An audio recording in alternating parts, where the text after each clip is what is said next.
Hi class. Let's talk about GDPR. Quite popular term.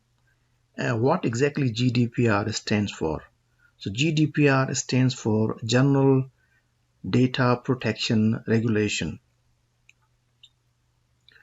This regulation has been implemented in all local privacy laws across the entire Europe and EEA region. So basically, it applies to all companies which are selling to or are storing personal information about citizens in Europe, including all other companies on other continents.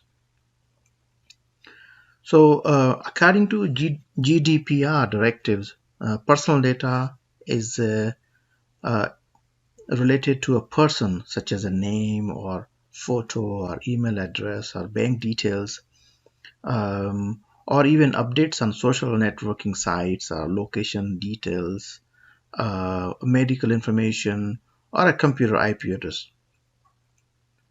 So, GDPR, talking further about that, the internet obviously is been dramatically changing the way we communicate, the way we handle it on everyday task.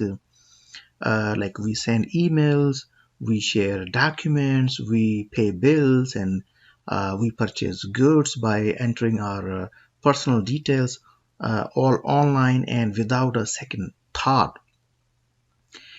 Have we ever stopped and wondered that how much personal data do we share online, or what exactly happens to that information? We are talking about banking information, contacts, addresses, social media posts, or even our IP addresses. Okay, which states that what we have visited, and they all are stored digitally. So companies tell us that they collect this data of information so that they can serve us better. But they even target us with relevant communication and marketing stuff. Um, but the question arises that is that what they really use the data for? And this question was asked and answered by EU, and that's why in 2018, May 2018, a new European privacy regulation that's called GDPR was enforced and permanently changed the way right now we do the business, where how they will be collecting, storing, using the customer data. That's the basic idea about GDPR. Um, what are the rights any consumer, any person can have? So I will talk as a major 8 basic rights of GDPR. So under GDPR, any individual can will have the right to access, which means that individual have the right to request access to their personal data and ask how the data is used by the company after it has been gathered. A right to be forgotten. So let's say if consumers are no longer customers, or if they withdraw their consent from a company to use their personal data, so the data should be deleted.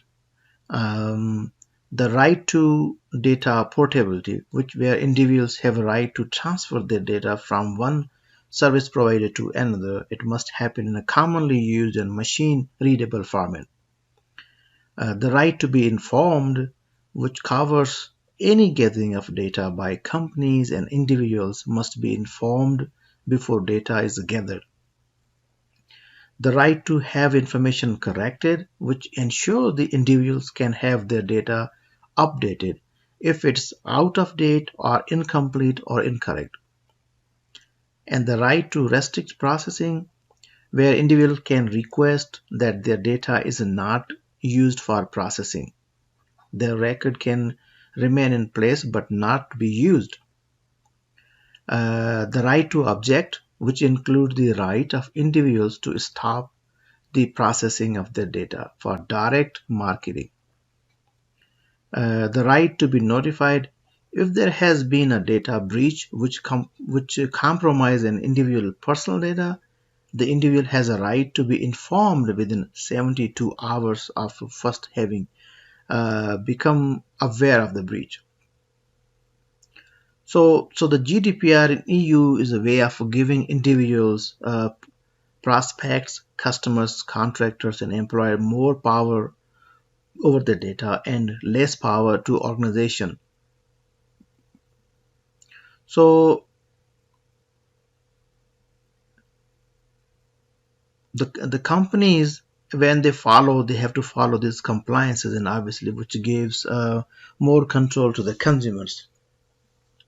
So in a summary, what we can say that I always, whenever I talk about data, I always consider data as like our valuable currency in this world, especially, you know. And while a GDPR does create challenges and actually pain for us as a business, it also create opportunity too. Companies who show their value and individuals' privacy, who are transparent about how the data is used, who design and implement new and improved way of managing customer data throughout its life cycle, build a deeper trust, and obviously they retain more loyal customers. So when first it was announced in 2016, it felt like there was a plenty of time for a new business to take the necessary steps. But this time has flown by, and many companies are still scrambling, even after the deadline has passed. So, as a company, if you haven't already started your journey to compliance, okay, as a researcher, we urge you to start it now.